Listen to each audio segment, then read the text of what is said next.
अस्सलाम वालेकुम भाईजान, कैसे हैं आप? हाई बीम लगाई है आपने, टैग नहीं लगवाया? सर मैं फर्स्ट टाइम आया हूँ, अभी काम है तो फिर जी मैं फर्स्ट टाइम आ रहा हूँ। नहीं अभी लगवाया, इधर लेफ्ट पे करें, वो सामने हमारा कैबिन है, 10 मिनट नहीं लगेंगे। अभी लगवाएं, ये लेफ्ट वाली लाइन पे करो इसको, लेफ्ट पे लाओ, गाड़ी लेफ्ट पे करें।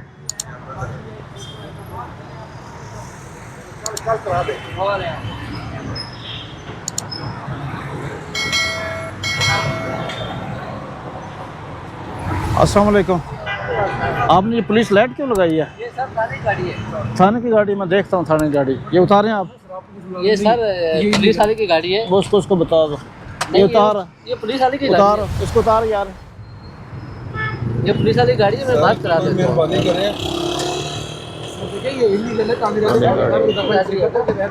ये आप लोगों की गाड़ी है, हमारी थोड़ी है। इसको थाने बंद करो, इसके खिलाफ कार्रवाई के लिखते करते हैं।